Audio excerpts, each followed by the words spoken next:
And just for the people joining now, I would like you to know that the last 10 minutes before we were recording was some of the best Deep Cuts podcasting we've ever done. But you're never going to get to hear it, and it's all going to be lost for the ages. We should start that every episode like that. Like, we're really great, but it's not recorded. That's having a girlfriend who's a model in Canada, actually. But we are all in Canada, so you can't use that line anymore. That's here. Gosh, shit. All right, let's see if I can nail this one again. Alex, hello and welcome to Deep Cuts the Game.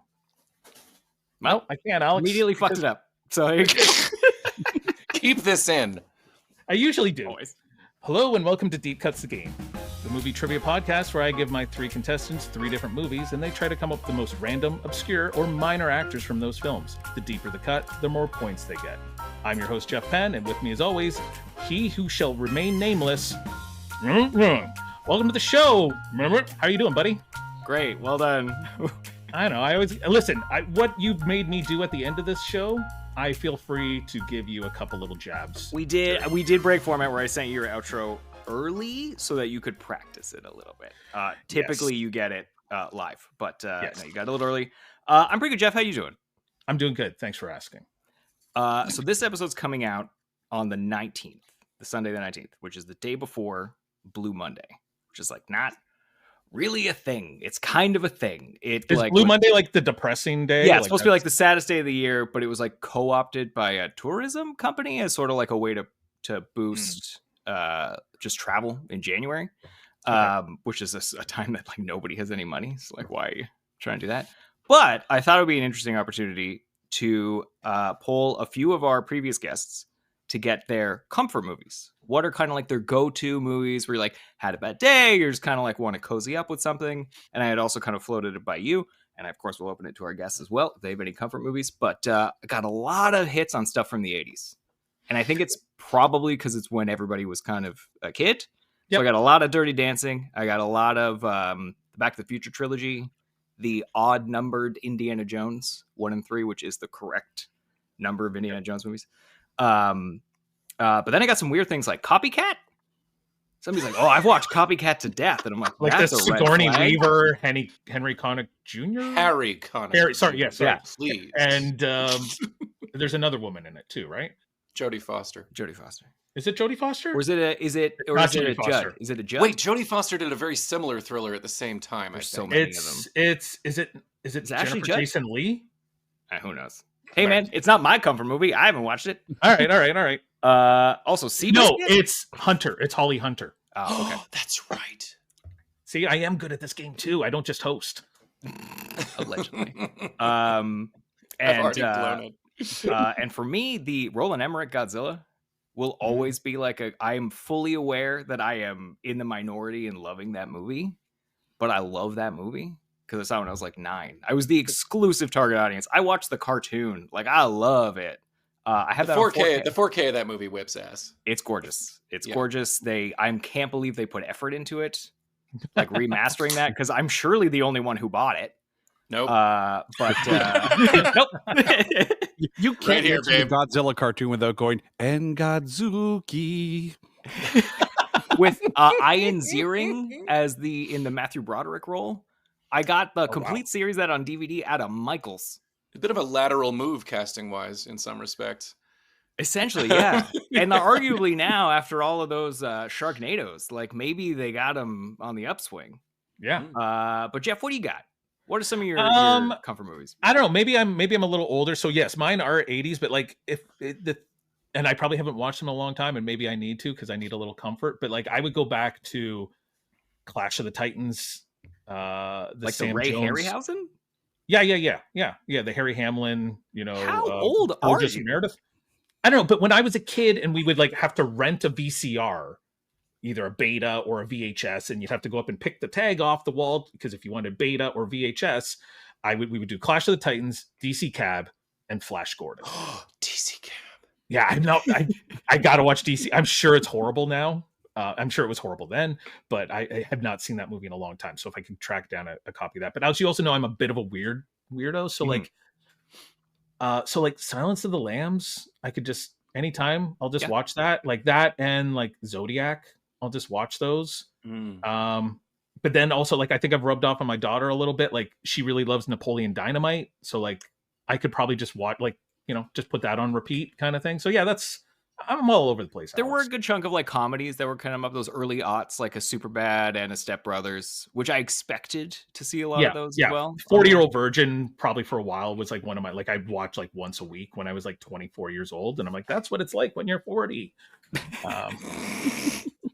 It's not. And is it right, Jeff? Now that you're in your 40s? Well, now that I'm almost 50, Alex, I can tell you that no, none of those things happened. I would love a job. Still a virgin. Still a virgin and never waxed his chest. So Yes. Never.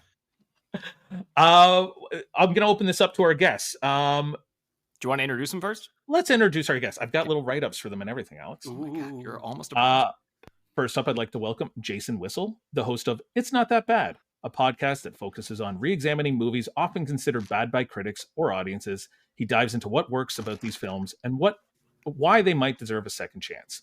It's a fun listen for anyone who loves movies, especially ones that might be considered not that good. Welcome to the show, Jason. Guys, thank you so much. I'm a little worried. Because I listened to the last episode that you guys put out, and you guys listed some good movies. So, if good movies are on the table, I might be out of my league here on this one. It's not uncommon for us to release an episode based on a film that is on the list of movies considered to be the worst. And we've knocked off a few of those movies. Yeah, I did see Orgasmo on your list of episodes. Don't be dissing Orgasmo. I love Orgasmo. It's so good. We're talking like the Garbage Pail Kids movie. Yeah. That's comforting nobody at all. I'm comforted knowing it exists in a way. I was comforted by the end credits. Let's put it that way. You made it, killer. Right. Oh man.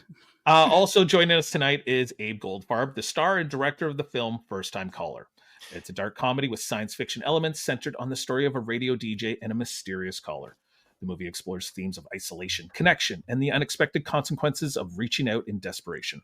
The film features an incredible performance by Abe. It has premiered at film festivals and received praise for its unique narrative style and engaging performances. Welcome to the show, Abe. Thanks for being here, both of you. I'm gonna be the guy who says I have to correct you. I co-directed it with a really brilliant guy named I JD did Flynn. See that, and I was going to ask you about that. But I want JD to get his roses. I want to make sure. Why don't we ask you guys first before we get into it? Any comfort movies for the both of you? Oh, sure. I mean, Jason, would you like to go first?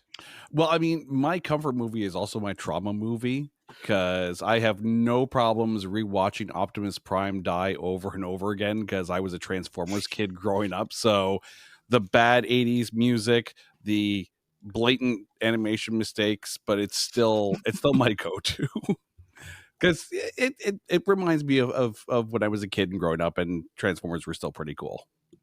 Is that like the 1984 like Transformers the movie? Yeah, 1986 with like the Vince DiCola score and Optimus Prime turning gray, and all you hear is dun dun dun dun dun dun. I'm just like, oh dear God. It is kind of dope though. Oh, absolutely, it's kind of dope. And isn't Orson Welles like Omicron? Unicron. Unicron Unicron is a variant of the COVID virus. Yes, it is. He's really branched out later in his career. There's some great quote that Wells gave about it. He was asked about it in an interview in the 80s. And he said, I play Unicron, who eats whole planets, and some good toys fight some bad toys, and the good toys prevail. He says it with his customary dismissal. It was his last role. It was, but I mean, like also like Robert. Not his last dinner role, but his last very much role. so. But yeah, Robert Stack's in it. Judd Nelson's in it. Then of course, and I can't remember the guy's name. This is probably going to be Eric Idle is in it. My guy, Eric Idle, yeah. But the guy who used to do the Micro Machine commercials. Oh, the fast talking, John Machida or something like that. Yeah. Micro Machines. Yeah, pretty much. They didn't hire him to talk slow. He does his basic shtick in that movie. They were like, we need a Transformer who talks real fast. There's only one guy to call. Based on it being 1986, without even looking at it, I got to assume Michael Winslow does something for it too. You'd think, wouldn't you? From like Police Academy, the guy who did all the sound effects stuff like that. Like he's got to show up there. I don't think he did. But if you guys, and I may be misremembering this, but I'm pretty sure I'm right. Do you remember the movie Over the Top? Oh, sure, the arm wrestling picture. Yeah, Right. yeah, loved it. Written by Sterling Siliphant of all people. Right. But if I remember correctly, the kid from that film actually did the voice of Daniel Witwicky in Transformers the movie. Really? That might be true. Yeah. Man, That might be true. 80s loved road trip movies with kids and like father figures, like everything from Dutch. like, anybody? Dutch. If it did, hold on. Did yeah. Witwicky the name of the kid in the original animated picture? Did they carry that through to the that's base? It was Shia LaBeouf's character. Spike and Sparkplug Witwicky, yeah. And then as the Michael Bay series went on, they introduced the whole thing of the Witwickens. Yes. The bizarre lineage of the LaBeouf character. Yes. You guys have watched way more Transformers Yes, I than don't know if I I have stuck with ever. them that far. Although I will, to this day, defend the 2007 Transformers. That first one is awesome. I actually think Dark of the Moon and Last Night are the pinnacle of the series for me. Dark of the Moon is great. I love everything about that movie. I feel like it follows the Indiana Jones, where like 1 and 3 are really good. I like everything about the third one. Leonard Nimoy, it's great. All that movie's great. I was about to say, the fact that they got Leonard Nimoy to come back for Dark of the Moon, even after he did the voice of Galvatron in that animated film. So, yeah, it's pretty canon. impressive. Abe, did we get a comfort movie from you? Oh, well, there's a couple. The one that I actually feel like I have to lead with here is this is going to sound fucking crazy. Munich. Jesus. I swear to God. This became a joke with me and my friends, after Munich was on DVD. I remember I was looking for my DVD of Serenity, the Firefly picture, and I couldn't find it. And I was like, hey guys, why don't we just watch Munich? Because I wound up just always putting it on. And as a sort of like anti-Zionist, anti-Zionist Jew, Munich is a very meaningful film to me. Like it's a film that is morally deeply complex, and for whatever reason, that Spielberg sheen, it ate into me. I was like, this movie, I could put it on any fucking time. But then counterweight, Hudson Hawk. Oh God, those do not pair well together at all. Munich and Hudson Hawk, you'd think that. But there's like Adventures of Baron Munchausen, Scrooged. Seijun Suzuki's Branded to Kill is also a real comfort movie for me. But yeah, I think maybe I just really like movies. That's allowed. You're in the right place. Munich is, and I talked to a friend about who had on the show before, Jagar. He and I regularly talk about how Munich is perhaps Spielberg's most underrated film. It's for me is a top 5 Spielberg with no question. It's crazy well directed, obviously, but yes. just the phone call scene is so suspenseful, like ranks up there with The Untouchables, with everything else. And there is a shot in it that I stole in film school, because that's what you do when you're 17. Which shot? The blood and the milk. Yes, I used that exact same shot. Because it's you like, Kaminsky'd it. Totally. Yeah. You did a Kaminsky. But you've also got that great scene, the dialogue between the PLO guys and the Israeli agents, which is the closest a mainstream Hollywood film has ever come to being like, maybe there's a dispute as to the ownership of this land. And for Spielberg in 2005, that is a staggering act of moral courage. Agreed. Like, it's really remarkable. Also, I just like how it feels. It's, like a slicker Friedkin. The way that it's made. It just goes down real easy, except for the moral quandaries, which go down real spiky. And like some of the bombing scenes are tough, though. Like that Real hotel tough. one in particular. I'm like, oh, the arm hanging from the ceiling fan. Yeah. Very upsetting. So comforting. I don't know why. I can't. Listen, I don't know why. Listen, like Face Off is a comfort one for me. You and, watch like, Zodiac. Con Air. Jeff watches Zodiac, for God's sake. That's true. At least nobody That said shit's- 7. If anyone says 7, it's a red flag. I like the sequel. 8.5. They just came out in the wrong order. It's fine. They did. Yeah. All right, let's talk about who you guys are a little bit before we play a game of deep cuts. Jason, you host the podcast It's Not That Bad. and we were talking a little bit earlier before we started the show. Like I said, we had some gold before everyone got here, but we're doing pretty good, I think. What is your criteria for ranking a film that's not that bad? So we kind of had to put some kind of quantifier to it. So as much as people may want to say it's not the best aggregate as far as rating movies go, we go by the Rotten Tomatoes tomatometer, the critic score, because the audience, it depends on the movie, right? It's the critics. It's the ones who are sitting there going, no, we're going to look down our noses at these films. And we're like, well, yeah, but really, is it that bad? So we'll go in, we'll watch the film. I mean, we'll call things out when things need to be called out. And trust me, we did the Star Wars holiday special. That needed to be called out with the amount of Wookiee talk that was in that. Oh, dear God. Goodbye, old friend. There's one more round, friend. Oh, my God. Did anyone catch the reference to the Star Wars holiday special in Skeleton Crew? Am I just an enormous nerd? Skeleton Crew is really fun, especially if anybody has 80s comfort movies. I watch like 2 TV shows a year, so I don't really get to it. That's fair enough. You know what? You don't need to prioritize it, but there is one part where the kids are like just watching like a holotape or whatever, and it's just those weird acrobatic dancers from the holiday special. Like Diane Carroll shows up so Grandpa Wookiee can get a furry boner. Right. But I mean, like, even the fact that they use the weapon that Boba Fett used in the animated part of that holiday special in The Mandalorian, it's like, okay, it's canon now, I guess. People will still acknowledge it. I celebrate Life Day as a secular Jew. Well, apparently they celebrate Life Day at like Disney World. Yeah, in the Star Wars area. So they celebrate capitalism at Disney World, Jason. They celebrate that with robes. I'm ready to go. So, but yeah, so we take a look at those movies. We try to find good things to say about them, and we do have a ton of fun. I also have some music podcasts as well called "There Can Only Be One," where we go through the entire discography of an artist and only pick one song from each album, and then at the end of the show, you're only allowed one song from the artist. Period.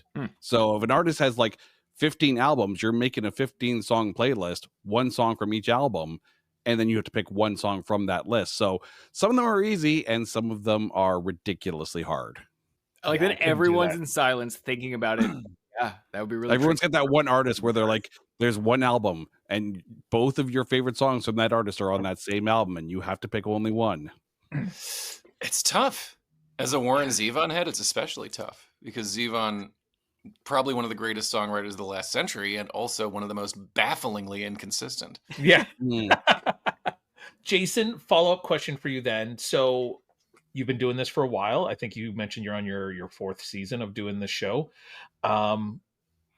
What movie have you come across a movie that you feel is the most unfairly overhated? And then on a reverse to that, which movie do you think is fairly accurate with its being hated as much as it is? Okay, so if I'm going through the list, and if I remember correctly, it's 163 films that we've done so far, not counting our grading on a curve specials where we'll take 5 movies in a category and then rank them in amongst themselves. So like when we did superhero films, no one in the world is ever going to say Catwoman is the best superhero film of all time, but in amongst the 5 that we talked about, it might be. It might be better than Elektra or something like that. Yeah, or Green Lantern or Jonah Hex or Superman 4, The Quest for Peace. But the director of Catwoman, Pitoff, did a great surreal sci-fi steampunk detective picture with Gerard Depardieu called Vidocq, if you ever get the chance to see it. It was an early digital film experiment. I didn't mind what he did visually with Catwoman, but I think it's one of those things where you take a look at the film and go, wow, I can't believe that the score is that low. I will stand up and defend, and I know we were talking about music earlier, Repo the Genetic Opera. I will defend that film to the death. It is fan-freaking-tastic. It is the only time I'll ever say Paris Hilton is fantastic in a film, because she was perfect in that. And right? You've got Giles doing a lot of singing, and he's really good. He's a really good singer. Yeah. And then there are other films where Son of the Mask. Oh, I didn't see that one. Jamie Kennedy. Yeah. The real Kennedy assassination. Yeah. Ooh. Assassinated the entire franchise right then and there, Yeah. and all of our good memories of the first film. Back and to the left. Yeah, I actually, and that and the Garbage Pail Kids, I couldn't imagine how that even got made. Like, what were they thinking? I mean, those cards were a hot commodity at the time, so I can see why wanting to cash in on it, but maybe take a week to write the script, right? Like, and a month to make the puppets. The costuming wasn't that bad for the Garbage Pail Kids. I will give them that, but it's one of those things where people complain about taking a Saturday Night Live sketch that lasts 3 minutes and turning it into an hour-and-a-half film. They turned a trading card and made it into an hour-and-a-half film. No. I mean, Alex and I did watch Tammy and the T-Rex once, and we both really enjoyed it. It's a which great cut? time. Oh, which Are there two cuts? Yeah. There's one with like gore and one without. I think there was gore in ours. I think there was gore in it. That seems right. That sounds like the correct version. Yeah. Yeah. I mean, that one, I would watch that 100 times. I that one and Velocipaster. Velocipaster was awesome. Abe, you need to find Velocipaster. Doesn't qualify. The it's too good. Loved it. Yeah. Yeah. It does 70%. I mean, fair enough. That's surprising. Yeah. Okay, so Abe, over to you. Your film, First Time Caller. I watched it on Tubi. I'm assuming everyone else kind of watched it on Tubi. We've had a lot of views there. I'm really grateful for is that. Is that the best place? Like we had Amanda, Jane, and Julian from. I love Amanda, Jane, and Julian. And they mentioned for them financially, please watch the film on Tubi. Well, Tubi is great because we'll talk more about the thing, but Tubi is so good because. Well, all right. I think we're hitting a wall right now in terms of like how we're doing film distribution and streaming. And, now everyone's adding an ad tier, and it's because they're rediscovering what everybody already knew 30 years ago, which is the way you generate revenue is not with subscribers, it's with advertising. Yeah. And so on Tubi, they buy that ad time, we get money for it. And, it works in such volume. I mean, don't get me wrong. A direct purchase or a rental on Amazon is great. But Tubi is where more people are going to discover it, I think, because that acts like a neighborhood video store full of oddities and obscurities. Oh, yeah. I'll spend hours just going through their lists and be like, oh, I should watch this. I should watch that. Yeah, we've watched insane stuff on Tubi, you and I. I'm like, I can't believe this is here. The best compliment we received on it was someone called it a certified Tubi banger. And I was like, yeah, that actually is the nicest way you could. We discovered it. We watched it with commercials placed at bizarre intervals. There's no thinking about how it's broken up. It'll just be like, you'll find the most horrifying discovery in human history. And then, I don't know, like an antidepressant commercial, which isn't going to help. But and I feel like, to your point, like Tubi in particular is becoming such a revenue stream. I think it's Fox owns them. Really? They have a section of their upfront every year dedicated to Tubi, and it's hosted by Jamie Foxx. No kidding. It's like a big part of the presentation because, I mean, now that Disney kind of owns them, it's mostly sports and it's news and that kind of stuff. But talk about underrated, by the way, Jamie Foxx. I mean, I really feel like he doesn't get quite as much recognition as he should. For me, no, I'm serious. Okay. I was gonna say all I see him now is BetMGM commercials or whatever, and it's I'm like, look, oh man, the man's this guy. cashing a check. I have so much respect for him. He's cashing a check. My man is working, but people forget the range he has. Look at him playing Drew Bundini Brown in Ali. That is one of my favorite supporting performances of the decade it came out. It's so subtle and small and beautiful. And the way he builds his like transformation in Django Unchained, he's just a fucking great actor who also is one of the greatest impersonators who's ever lived. Anyway, and also the way I think he commandeered a roast from someone who was bombing at a roast. It's one of my favorite things I've ever seen. This comedian went up and tried to roast this like NFL player, I think. And it just went horribly wrong. And Fox straight up made a bit out of roasting the roaster. And it's 5 of the meanest, funniest minutes I've ever. But Jeff, so you watched the film and you saw it on Tubi. How did it hit you? I'm so curious. Well, that's the thing. I don't want to give too much away because like I said to Alex, I'm like, you need to watch this film. And I'm like, don't read anything about it. And I said the same thing to Jason. I think I said the same thing. Yeah, to we Jay. I all was went just in like, blind, and I think go that was in kind of blind. right. Yeah. And whereas I had read a little bit, so I kind of had a hint. And so my next question was going to be for you, like, how do you pitch this movie to people without spoiling it for a future viewer? I mean, the way it's very difficult. And I remember we released a trailer that was very elusive rather than direct. You know, it's set up. The basic concept is it's this sort of edgelord libertarian call-in host who receives the most fateful and important phone call of his life and possibly of anyone's. Yeah. That's about as much as I can say without giving anything away. But That's a perfect I pitch. remember we released the trailer and someone literally commented on the YouTube of it. They're like, "Oh, great, banking everything on the mystery speaks of confidence." And I was like, It's like, well, I can't tell you what happens. This isn't Castaway. I don't want to show you the ending. even like if you say, like, you know, you could say it's a comedy. It's got comedy aspects to it. But if you add the next genre to it, it kind of spoils it. Yes. It is Right? tense. Like, I will say it's suspenseful, and I think Yeah. that's The not a pitch spoiler. to a producer was very different from the pitch to an audience. Sure. Okay. Yes. And which makes it very, very difficult. It makes it difficult to advertise. And the predominant reaction we've had is, I didn't expect to be as entertained as I was, based on it's a guy in a room Yeah. for an hour and a quarter. You're on screen, what, 80% of the time? Terrifying. No, Right? it's like 98%. I know. I was going to say, if it's not you, it's Michelle Myrink and still photos of her from Real Genius. That was our biggest budget item, actually. Was it really? Yeah, you have to license those pictures. I guess you do, yeah. There's a huge amount for anyone listening. Michelle Myrink of Real Genius and The River's Edge, Valley Girl, Revenge of the Nerds, Outsiders, wonderful and actor. my favorite Christmas movie, One Magic Christmas. Oh, right on. Very small part. But yeah, so it basically her pop cultural profile is key to the picture on a writing level, an emotional level, a psychological level. And so we needed these images of her. And it turns out that shit costs money. Yeah. Like, to license that, it was our biggest single, I think, budget item. Wow. Like, the catering cost less for the time that we shot it. You know, or like, I cost less than the goddamn licensing did. Yeah, I was cheaper than the pictures of Michelle Myrink. Boy, that's a career. Listen, you know you made it when.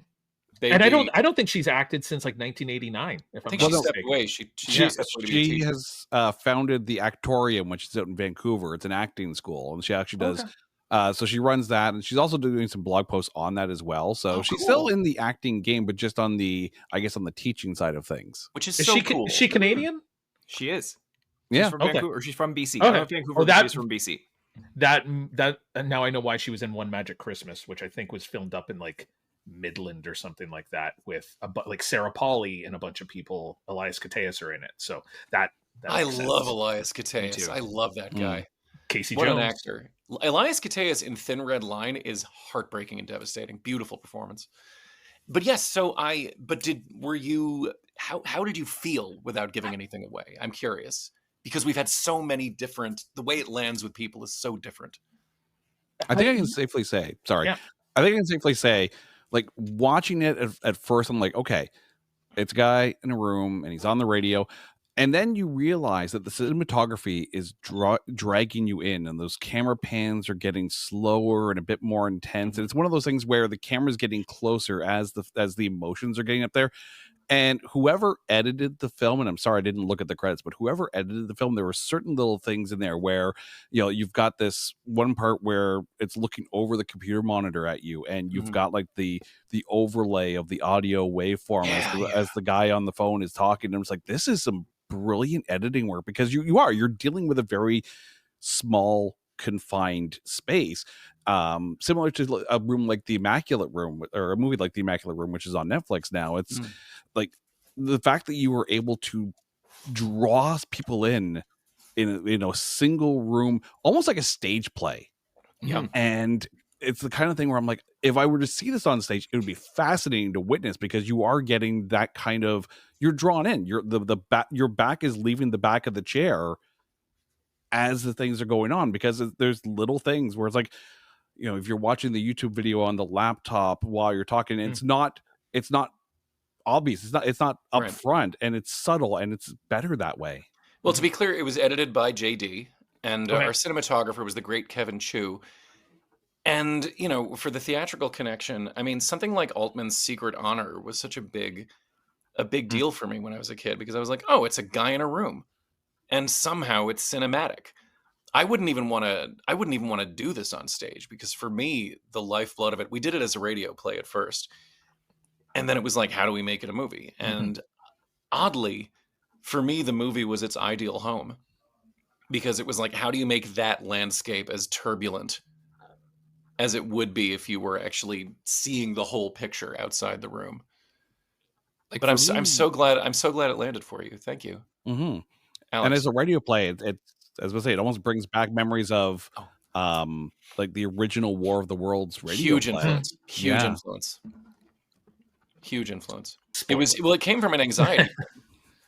Oh, really? I had an anxiety dream at the sort of the top of the COVID pandemic, and I texted the writer, you know, middle of the night. I was like, "This is freaking me out." I just sent it to him, and that's when the creative process kind of started. Mac Rogers, great writer. And Okay, Mac I was going to Rogers, wonder how he did Sorry, go ahead, Quiet Part Loud, right? Which I He did do Quiet Part Loud, loved that podcast. That was terrific. and Steal the Stars, which is so good. Steal the Stars is amazing, and I'm very proud of playing the biggest piece of shit ever in that one. Are you guys buddies, or did you get together professionally? Well, we were downtown off Broadway guys. Okay. You know, we were doing tiny little theater. We were in each other's orbit. And I just really think he's one of the funniest, most interesting people I've ever met. And he's very modest, you know. He's very bad at taking praise. He's very, but his work is sort of grandiloquent, you know, and very impactful. I'm a huge, huge fan of his. And so he wrote my first movie, which was this, it was called The Horror at Gallery K, which was a black and white lesbian romantic horror fantasy about couples therapy. Which is if you think a guy in a room for an hour and a quarter is commercial, just you wait. This was a very punk attempt at filmmaking. I think we had like $6,000, $7,000. We shot it in 8 days. And I learned how to make a movie by making it. I just was like, well, let's try this. And you can see it because the movie gets better about 25 minutes in. We shot it in sequence, so you can see my fuck ups real early. Last 5 minutes are a masterpiece. Oh Yes. my God, give me a break. Last 5 minutes. I was going to ask, how did you get involved in this? But it seems like you kind of went to Mac with an idea, and then Mac turned it into this script, and then And it was always me and Brian Silliman who played. who's Shorty. Yeah. Who He plays was Shorty. great also. Yeah. He's so good. He's so good. Oh my God, he's a good actor. And who does the voice Sorry. of Brainiac? Sorry. Oh, Brainiac. Oh, my guy.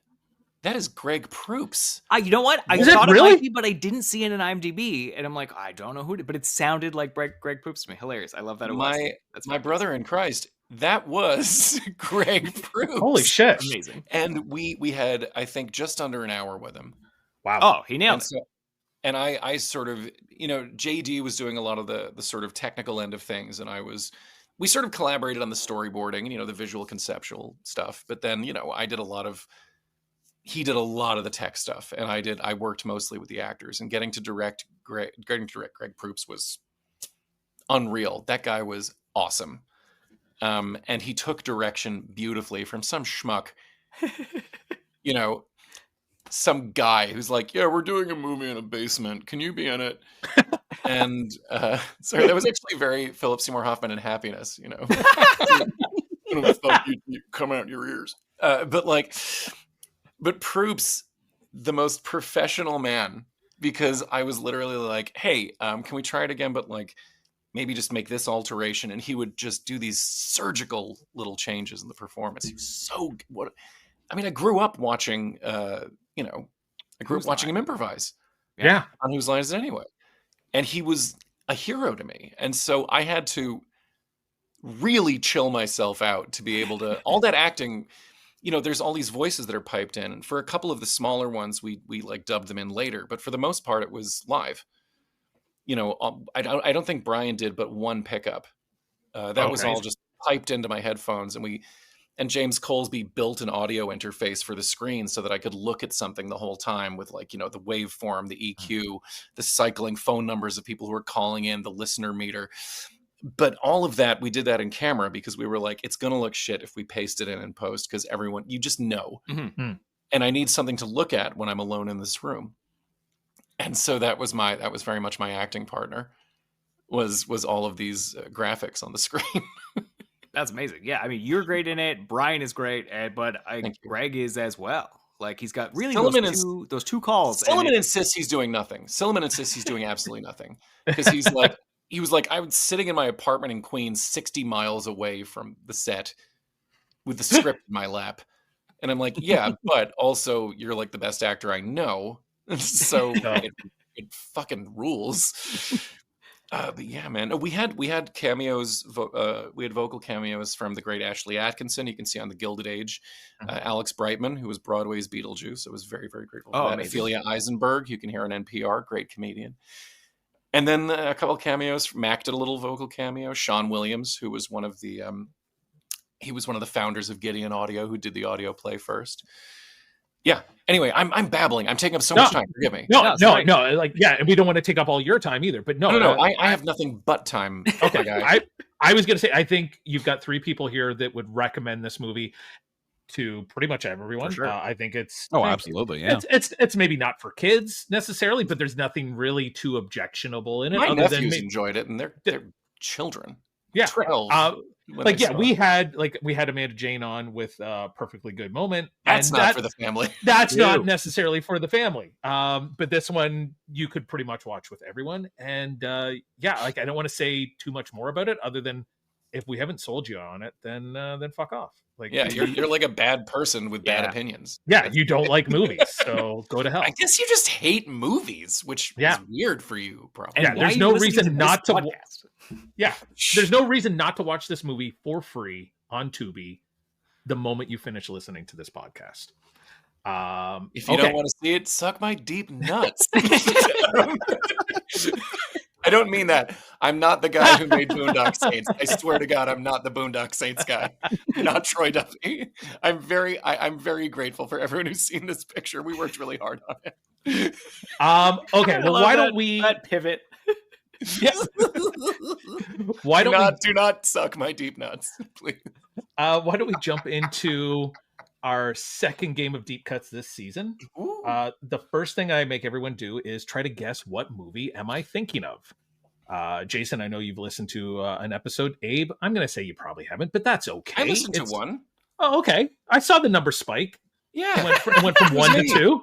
I'm the spike. It was Jason was 1 and Abe was 2. So now I know 100% more than my mom has listened to. So there you go. Call yourself Faith, baby, because I'm Spike. All right. Anyway, please continue. All right. So I am thinking of a movie right now. I'm actually got it in my hand. And whoever guesses the closest to what movie I'm thinking of gets to decide if they would rather go first, second, or third. Abe, I'm going to throw it over to you. What movie am I thinking of? I'm going to say Trading Places. Okay. Jason. We were talking comfort movies earlier, so I'm going to say When Harry Met Sally. Okay.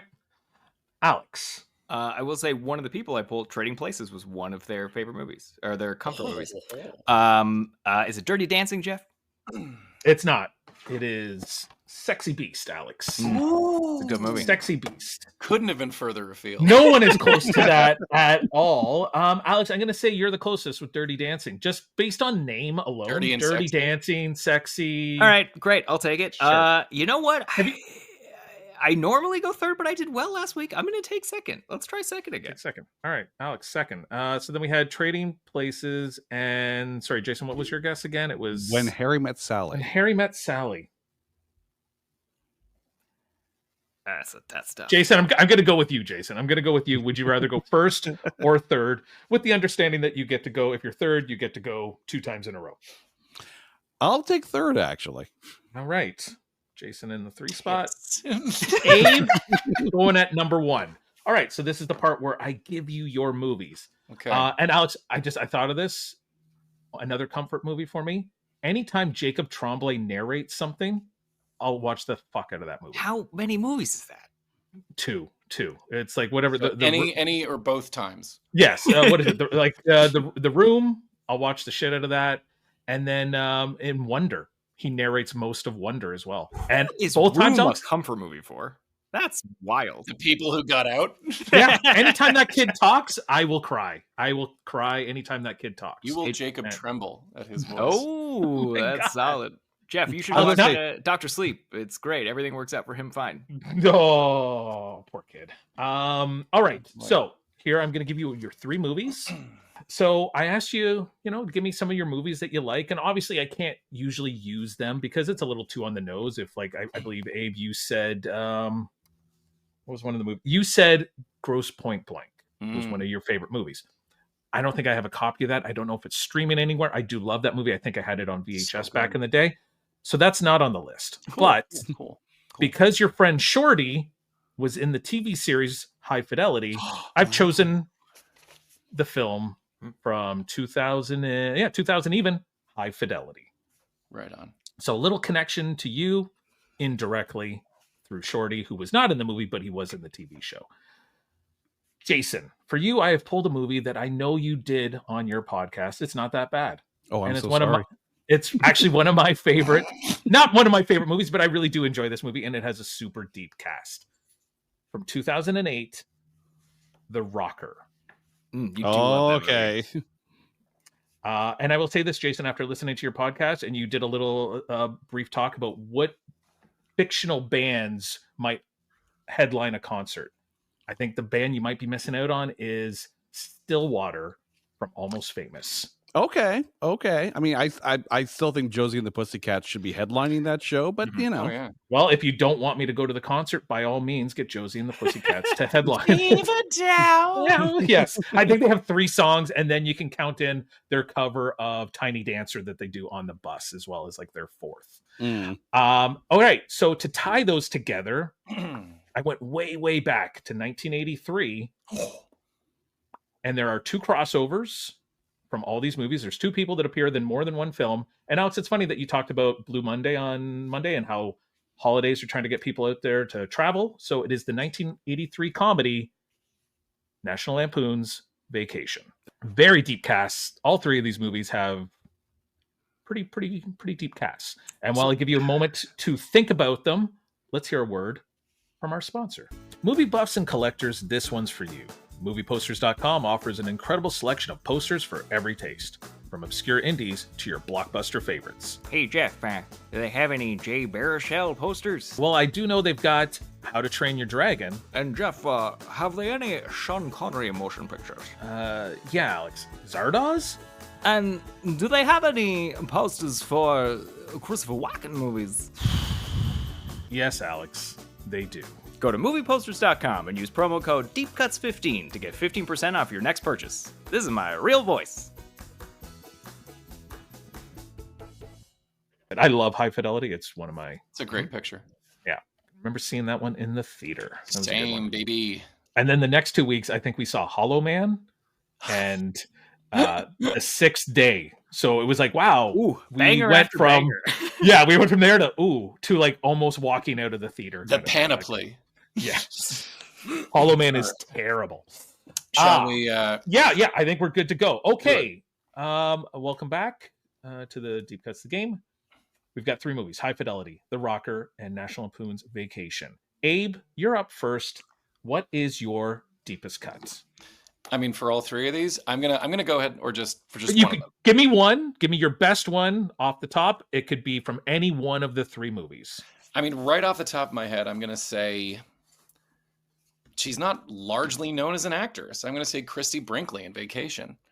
It's a solid pull. Yeah. That's very good. You know. Now, she is a fairly famous cameo from that film. She is. And she does pop up a few times, but she's still worth 10 points. Oh, that's neat. I mean, So 'cause, 10, yeah, out of 20. So you're kind of like, sure.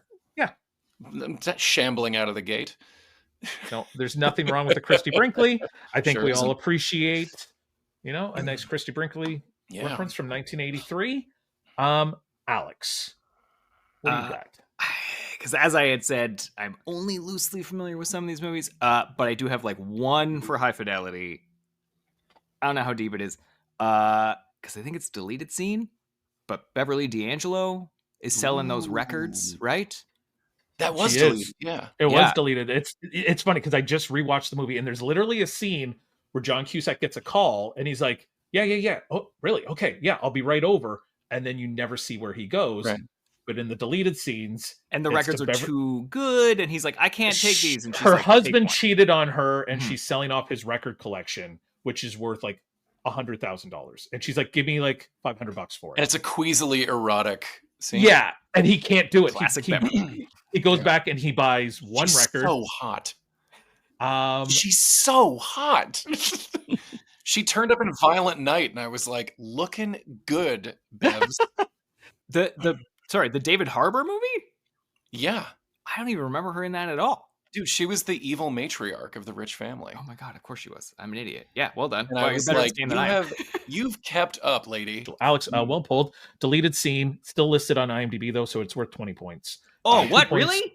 Yeah, 2 points for. And 2 points for Vacation, so you're at 22. What? Mhm. Solid cut. Jason, you're on the clock. You get 2 picks in a row here. Okay, first of all, I'm going to be that guy because Okay. Uh-oh. I always wonder, like, what would it be like to be on a game show and then you get on there and they ask you the question, you're like, I know this, and I'm blanking. So I apologize if I'm blanking on names. I will do my best to give a non-vague description of the actor, and I've only seen one of these movies, that being The Rocker. So, from The Rocker, and again, I can't remember her name, but she's one of the main actresses from 30 Rock, Lisa Kozlowski or whatever it is. No, I got you. Telling me 30 Rock is enough. It's Jan Krakowski, That's it is, John. who plays the lead's ex-girlfriend. So she's Yes. worth 15 points Mhm. for The Rocker, but she is also in Vacation as the cousin that they visit along the road. She's like, I learned how to kiss when I was 12 years old. My daddy says I'm real good at it. Oh, yeah. That's Krakowski for another 10 points. With a legendary Randy Quaid performance. My gosh. Mhm. I don't mean to throw a wrench into this. My God. No, I'm sorry. no worries. She was Alex. You remember she was supposed to be in Sleepaway Camp? Yes. And they And then decided it she- was too violent. It was too violent because there's a scene where like her character was supposed to get killed by like a curling iron. Yeah. Up. Anyway, so I think her parents were like, "No, you're not going to do that movie where you get killed by a curling iron up the wahoo." So, solid cut. Instead, you should do The Rocker. So that is a very solid cut. 15 and 10 puts you at 25. Jason, you get another deep cut. And I feel really bad that I can't remember his name, but he is the voice of Lego Batman in The Oh, that's Rocker. right. I know. I know this. Yeah, Can I it's- steal? no, you cannot steal. Because I know who unfortunately. this is. God damn it. We're talking about another Canadian, if I'm not mistaken, right, Alex? This Mhm, is we are. Will Arnett That's Damn it. it. Damn it. Damn it. for 8 points, as he is, I believe, the lead singer of Vesuvius. I believe is the band Yes. in the Rocker. So 8 points for Will Arnett. Alex, back to you with your second deep cut. Jason's doing well, but you're right behind him, man. Jason took 50% of the people that I know from The Rocker. So the only other person I know in that band is Bradley Cooper, right? Yes. Yes, I will not say he's the only other person in that band, Alex, but yes, he is The only also one in that that. I know, Jeff. All right. Well, you're going to feel real stupid later on, but he is also worth 8 points Great. for Bradley Cooper. But yeah, it is really surprising that like the 2 biggest actors in that film are in it for like 7 minutes total. But yeah, Bradley Cooper. Okay, Abe, you've got your second and your third deep cuts. Strong start with Christy Brinkley. What else you got? Always a strong start with Christy Brinkley. I can't even touch The Rocker. I've never seen it. This is literally not me naming someone, but all I know is Rainn Wilson's in it because I saw the poster. Okay. But so I'm going to say for my second deep cut, this is a part that people forget that he's in this movie because he only shows up for like one scene, but Tim Robbins in High Fidelity as the most hateable hippie Yep. Yes. in cinema history. I forgot how he plays it so weird in this movie. Like having just watched it, he's very like, I've got some sauce. Do you want to try Yeah. it?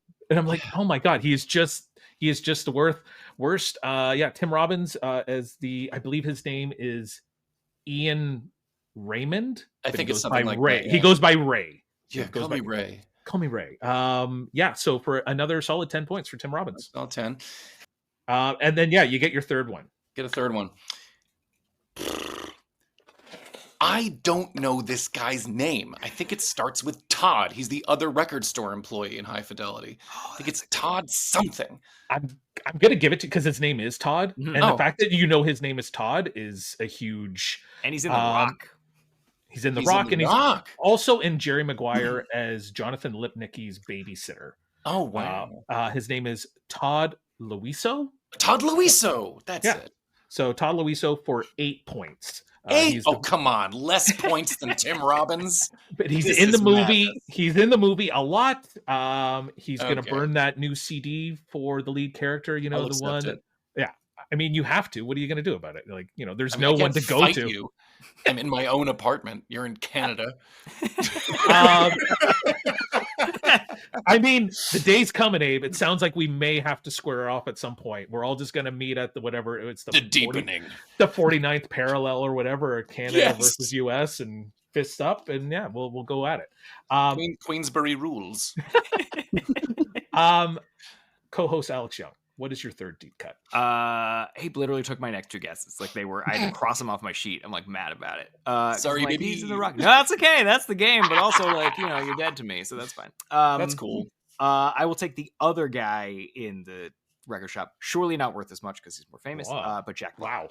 Yeah, Alex. Yeah, he is worth 3 points. Alex. I mean, what did you think you were going to get? Did you think it was going to be more than 3? I don't know. 7? One less than the ball. Like Todd 7 for Jack. No, 1 point less. Helping than Luiso for Jack Black. He's 3 points. He sings. He dances. Yeah, he's real Jack Black about it. It's vintage Jack Black. He's real Jack Black. Mm-hmm. Yeah, it's one of the better Jack Black. A Cosby sweater. Well done, Abe. Abe not only wants your job, Alex, he wants my job as host. He wants to do just both. Honestly, he'd crush. Just so you know, in addition to the thing you know me for, I host burlesque regularly here in New York. Jason, you have your third deep cut, and then we'll do a little points recap at the midway point of the game. What is your third deep cut? All right, and again, this is one of those things where, see, anyone who listens to my show is going to think I actually know what I'm talking about, but I have notes in front of me then, so I actually do sound like I know what I'm talking about then, but bear with me here. So, as a member of Vesuvius, he also appeared in 30 Rock in 1 or 2 episodes, but he's also the director in the movie The Bubble, which is hilarious. One of the funnier pandemic era films that came out around that time.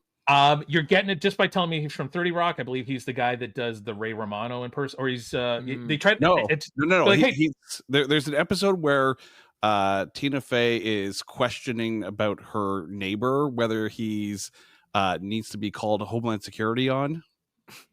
It's a great episode.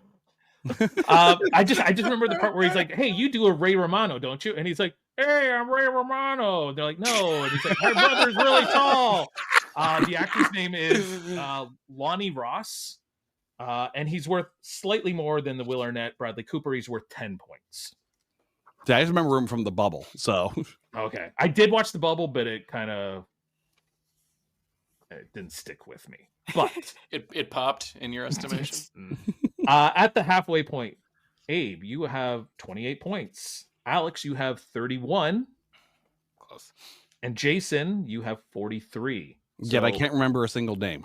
Nope. You've only given me. Yeah, you haven't given me any actual names, but that's okay. You can still win just by knowing kind of who people are. So well done. That's an amazing rule. I benefited from it. I was Todd something. I mean, the game would be not very fun if people were just like, I only know the 3 stars of this movie. And I was like, okay, we got to open it up to like, oh, that guy who does the thing is the guy. And so it's perfect. Jason, what's your 4th deep cut? All right, so I'm actually going to go with a name for once here. And again, I'm going to go back to the rocker here, but it's one of the more known names, but it's an early role for her. I'm going to go with Emma Stone. Emma Stone, yes, as the bass player, I believe. In, that's right. ADHD. She's only worth 4 points for the rocker. 4 points. Because she is on the poster, if I'm not mistaken. Alex, you've got an opportunity here. What's your 4th deep cut? Oh, I sure don't, Jeff. So this is gonna be a guess. I'm at the guess part of the game. Oh no! It's an educated guess. High Fidelity. Okay. Is Joan Cusack in it? Joan Cusack's in everything. I know. That's why it's a shot in the dark, because it feels Well, like it's the Chicago gang. Yeah. It's that, like, Jeremy Piven shows up so often in the pictures with the Cusacks. Is that true? And yeah, he does very often. Joan Cusack, 7 points. I'll take it. As just a friend of the lead and his ex-girlfriend. So solid cut, Alex. Take it while you can. Abe, you've got your 4th and 5th. For one scene, John Candy in Vacation. Yep, very good. As the security guard at the end who gets shot in the ass with a BB gun. So yeah, John Candy for 12 points. Nice. Man, there's a lot of Canadian content in here now that I kind of look at it, right? Well, it was all those Second City folks. I mean, you know. Yeah. And also, you know, John Hughes. It's weird. You don't think immediately of John Hughes when you think of Vacation. You think of Chevy Chase, but you don't think of, like, it all originated with John Hughes's work in Lampoon. Yeah. But for another one, and this is probably not going to be much, one of the hottest actors of all time, Catherine Zeta-Jones in High Fidelity.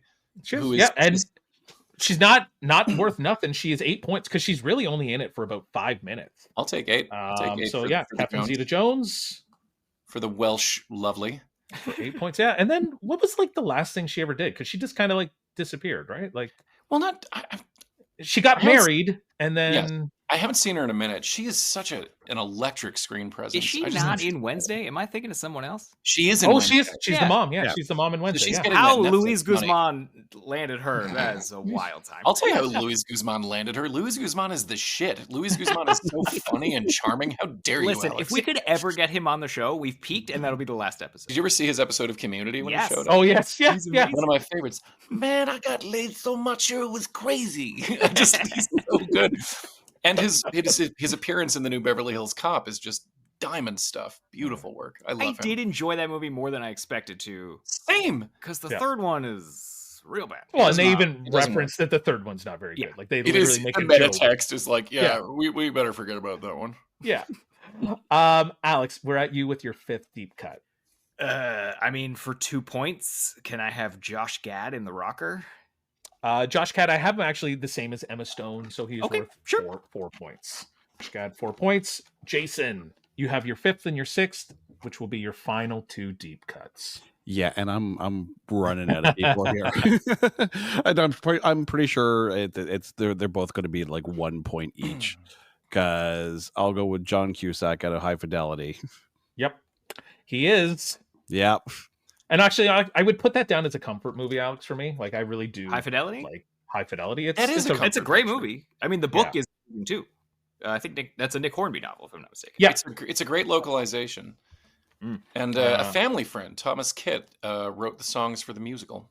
Really? He's a very, very talented composer, Thomas Kitt. He won many awards for Next to Normal. Just a very brilliant guy. Abe, you know people, and Alex and I don't know anybody. You should have a podcast where you invite people on to talk about stuff, because you seem to have better connections. I thought about doing a podcast where I do like commentaries on movies with guests, where it's like you just download it and then you can watch it alongside the movie. Maybe I should do that. I don't know. I don't know if it feels conceited to me, but I'd watch that. I'd listen to that. That sounds great. Alex and I used to do Bad Movie Night, and we would sit there and do that for ourselves. Like, we did it for 4 years during COVID. Because I should at least do it for that sweet ad money. Oh, I think we single-handedly kept Tubi going for the pandemic because we watched the craziest stuff. I know author Peter Clines used to do that during the pandemic. He would, watch a film and then he'd like almost live tweet it while he was watching it. Jason, you had a very hot first half. Yeah, and I'm down a little bit here in the second. You've got one last deep cut.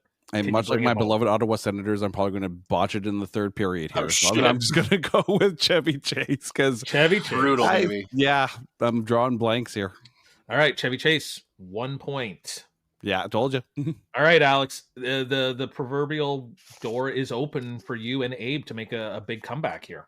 I feel like it's open for Abe because I'm this close to just giving you the lead in The Rocker, but I want to say... Come on. I already gave you that one. I know you did, and that's part. But I think the love interest or the mom in it is Christina Applegate. It is. Yes. It is Christina Applegate. I'll take it's 2 points or something. I'll take it. It's 3 points. Baby, you did Apple great. I want you to know that. Thank you. Abe, I'm trying not to look at the points, but I think it's going to be very, very close. If you can give me anything here, this might be yours. Well, I don't know which of these is worth more, but We'll talk it out a little bit. Maybe I'll nod or something. Just like, Okay. what are you thinking? It's either a kid or a cousin. And so... Okay, so we're talking about an old movie here, probably, right? Are we talking about like a 1983 movie? So we're talking about a kid. I would say a cousin would be worth, unless you know. Either way, I would go with, if you know a cousin. He's in fewer scenes, and so I would go with a cousin rather than the. Then I'm going to say Randy Quaid as Cousin Eddie.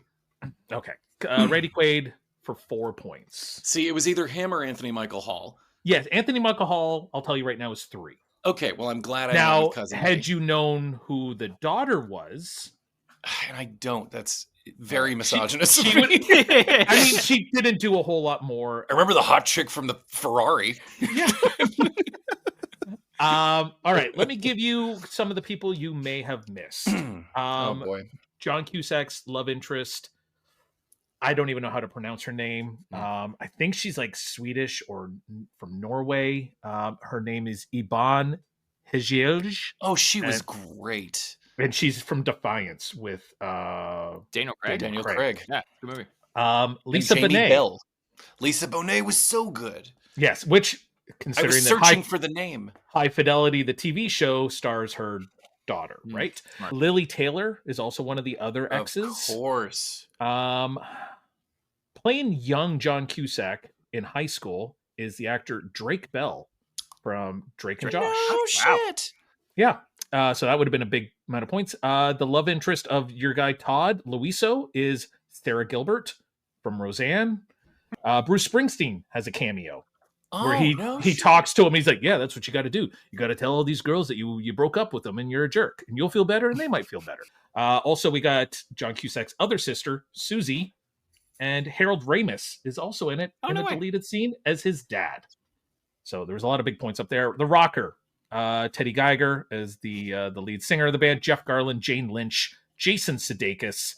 The other member of the band, Alex, is Fred Armisen. Oh, no way. Of course it is. Of course it's Fred Yes, Armisen. he's the drummer. Howard Hessman drives the bus, Jason. I know Howard you remember Hessman that from now. WKRP in Cincinnati? Drives the bus. Also I love from, him. Dimitri Martin directs the music video. Aziz Ansari. And then a bunch of Canadians, including the kid who tries out for the band but doesn't make it. And Rainn Wilson calls him like a Moby-looking motherfucker, is the actor Keir Gilchrist, who was in It Follows and the TV show Atypical. Pete Best is also in it. Pete Best has a cameo in The Beatles Rocker. Pete Best? The Beatles Pete Best. That's wild as shit to me. Vacation. That's the best Beatle they could get. Dana Barron is the name of the daughter in Vacation. Oh, of course. Brian Doyle Murray is in it. Miriam Flynn is the cousin, the female cousin, the mom. The cop who pulls him over when the dog is getting dragged behind the car, James Keach, brother of Stacy Keach, and was previously married to Jane Seymour. These are things you can see James and Stacy as brothers in Walter Hill's The Long Riders, one of my favorite westerns. There you go. You could also see the Christopher and Nicholas Guest play brothers in that. Oh, really? And the Quaids. They cast only brothers. Brothers? All of these. Huh. Yeah. Interesting. They cast the Guests, the Quaids, the Keaches. It's pretty cool. What a cast. Eugene Levy is the car salesman that sells him the car at the beginning, the green station wagon. Yes. Eugene Levy. And the cousin, the boy cousin, the younger cousin, is an actor named John P. Navin, who is best known for the movie Losing It with Tom Cruise and Shelley Long and a bunch of other people. The dog's name is Popeye. If anybody had known the dog that gets dragged behind the car, it's Popeye the dog. Harold Ramis and his wife both have cameos in it. I didn't know Ramis cameoed. Oh, man. And then my favorite is from The Burbs, Henry Gibson.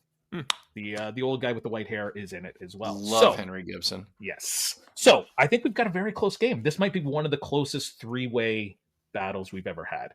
Jason, you had 43 points at the halfway point, and you picked up 6 points in the second half. 49 total. Alex, you were in second place with 31, and you picked up 14 points in the second half to put you at 45. Ooh. 4 points behind Jason. Abe, you were in third place, 28 points. But then you threw up John Candy for 12, Catherine Zeta-Jones for 8, and Randy Quaid for 4. Gives you 24. Gives you the win at 52 points. The difference between you and third place of only 7 points. Wow. So I think it is maybe our closest three-way game ever. Congratulations, Abe. Thank you so much. I feel all three ways should be close. Agreed. You don't want anybody feeling left out. Yeah, Right. right? Come on. We're all friends here. I wonder how different the podcast would have been had we told him, no, we try to make this family friendly. Hmm. Don't say anything. And he would have just had to been like, no, I can't say anything. It's 15 Yeah, minutes right. long and boring. What do Yeah. you mean keep it clean, step bro? Very well done, Abe. So the big prize for our winner is they get to suggest another future guest. Is there anybody that you think might make a good future guest for Deep Cuts the Game? Your And prize is under- a burden. And understand, Thank you yeah, so much. they're under no obligation to come on the show. Thank you and for I- this big fat albatross. you've And only tied around one my neck. time has someone actually suggested someone, or maybe twice, I think now, that they've actually come on. So Weirdly, I would have suggested Amanda because she's so she great. did, yeah, she was very good. Yeah. A part of me wants to torment my writer, Mac Rogers. I mean, you can say it, and the only torment will then be me trying to find him on social media. I'm reaching and out into the bothering universe him? here, Yeah. and I'm going to say torture Mac Rogers and Great. get All him right. in there, get him in here All right. Perfect. because he's so funny and so smart, and I just want him to. I want him to hurt like I have. You won. Friendship. You won. You did great. Yeah. The road to victory was It was tough. Yes. gravelly. But you did great. Thank you so much. Okay. So we've talked about your movie. What's next for Abe Goldfarb? Well, I'm going to keep doing my nightlife work as Bastard Keith, often at the Slipper Room. You will find me. I'm working on a couple more pictures. I've got a vampire screenplay called Dot that just is going to cost way too much money. If anyone's got $3 to $5 million they want to throw at it, hit me up. And I'm working on a new picture I've written and I'm going to act in called Four of Cups, which is a pretty genre-free story just about the last couple of days alive of a very compulsive and annoying person. And yeah, I'm just going to keep trying to get stuff made. And I'm trying to make movies with sex in them because, my first two movies didn't have any sex. The pop culture landscape is very, very desexualized. And, there's a lot of sort of weirdly Gen Z purity worries where they're just like, well, I can't watch this with my parents. I'm like, well, be fucking normal. Do what we did. Watch it late at night when your parents are asleep. Mhm. Like that's what we Yeah. did. We had VHS tapes. We had Cinemax. Yeah, I just want to make movies that are just really filthy and pretty and pretty to look at. I want to direct them. I want to act in them. I want to write them. And right now, Dot and Four of Cups are the two that are right in front of me. And All right, other well- than that, I'm just going to keep. Oh, and also, you didn't even. I forgot to mention. I did voices on Pokemon for like 5 years. Oh my God. I should get my son. I told And my son, and he's Starfield. like, oh my God. Yeah. I And was, oh yeah, Starfield. Starfield. And Starfield, they didn't even audition me. They were like, "Can you play this Jew in space?" And I was like, "Yeah." His name is Abe Levitz. And I was like, "Well, does he sound like this?" And they were like, "Yeah, that's great. He's in space." And so- and I was going to say the one thing. So this game originated at work. Just one day, I pulled up the movie Interstellar, and I was like, "Hey, can you guys remember all the people in Interstellar? Because Right. there's 150 Timothy Chalamet, as a young Yeah. Casey Affleck. Like, what a great one. too. Chalamet. I mean, Um, I gotta say, So the one day, so it got to the point where I needed 3 movies because some people were like, "Oh, I've never seen that," or "I've never seen this." So I Sure. started doing 3 movies, and I think one week I did rom-coms, and we did When in Rome, Mhm. which where I'm you in. you Yeah. were an executive in When in Rome, and I was like, "Damn it!" The story of shooting that scene was deranged. It Now was deranged. I honestly can say I don't think I've seen the movie. You don't. I mean, listen. No, but I'm just But it in that wasn't scene- for me. In that scene, Josh Duhamel, Bobby Moynihan, LT, Lawrence Taylor, and Shaq. And literally, well, it was the Mark Steven Johnson who made Daredevil. Hmm. He directed the picture. And he was so nice. He's the nicest most professional dude. Like, he knew his setups. He knew everybody's name. Amazing guy. And he says, all right, so you and AJ are going to be here. I was working with an actor named AJ. We were the executives. And then Shaq's going to come in from over there. And I was like, I'm sorry, what? They're like, yeah, Shaq comes in from over there. And then you guys are going to... I was like, okay, yeah, all right, so I'm going to see Shaq. And so I wound up just doing little improvs with Shaq at the end of every take.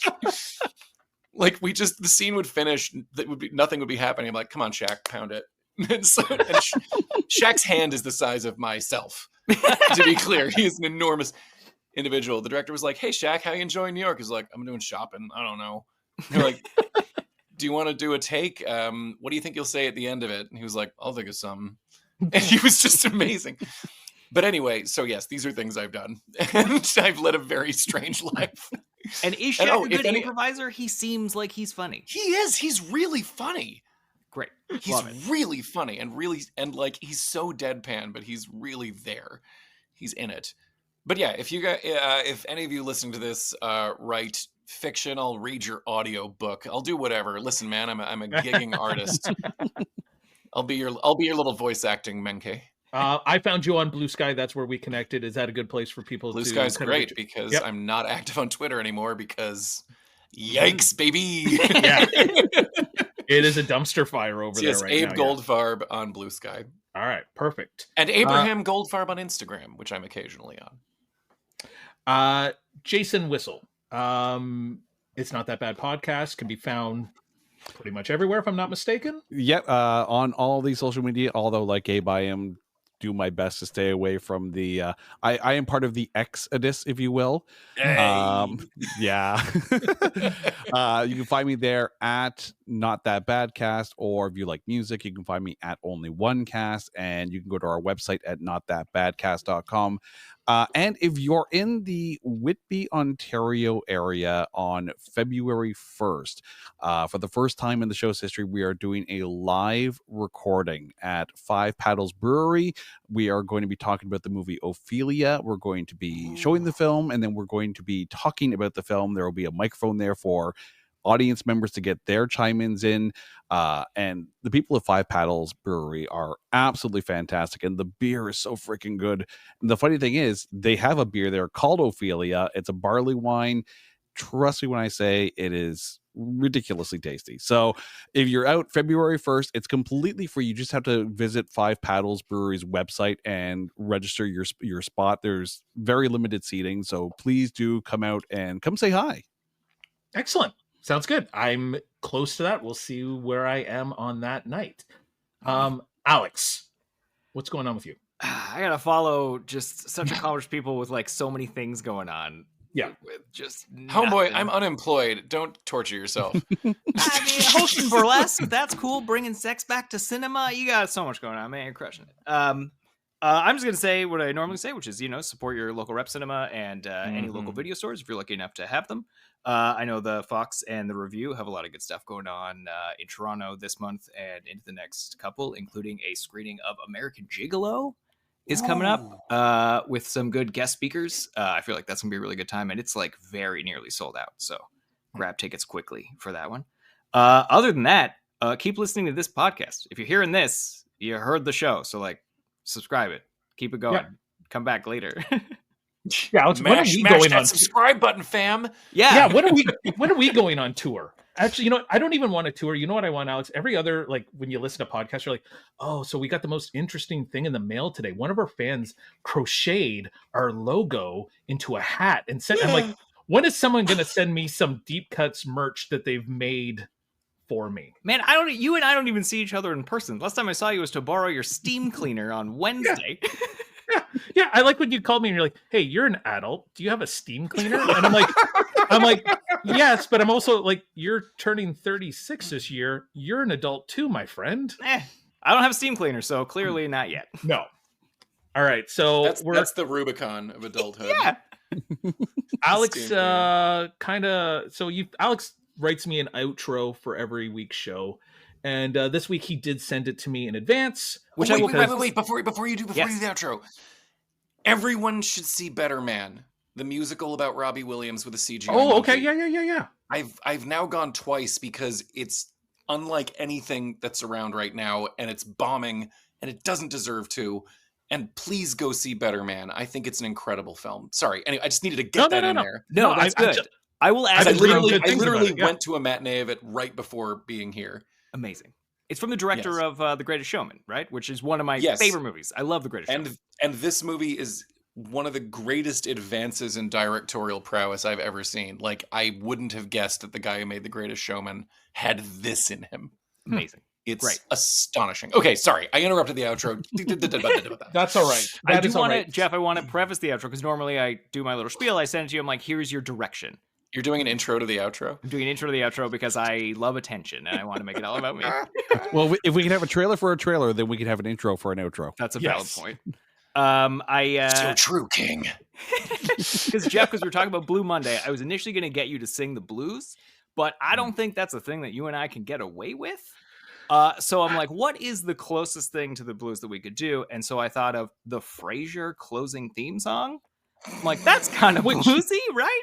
Which, and also kind of works. What about the song Blue Monday? One of the most famous songs ever written. Man, where were you 48 hours ago when I was writing these lyrics? That's one of the biggest pop songs of all time. There's no way I can clear the music for Blue Monday. Yeah, I don't know if I could have done that. I don't know if I can do this either. Great, we got this one. This was we better. Had clearance for that. I mean, I'm sure we need clearance for tossed salad and scrambled eggs too. But now, Alex, is it pronounced Jay Courtney? Is that it? I think it's Jay Jai Courtney, Courtney, if I'm not mistaken. Jai. I think Courtney. so. All right.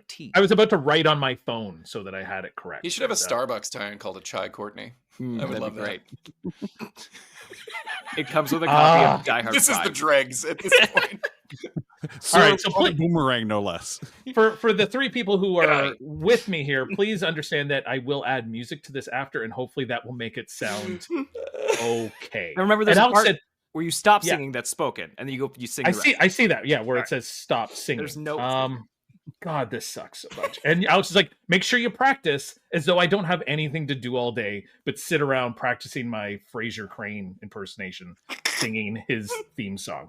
All right, I did it a couple times and I thought it was okay. But now after hearing Abe has done like Broadway and off Broadway, even if he's not a singer, I am so concerned. Dude, I'm still this. Downtown Scum. You should feel fine about this.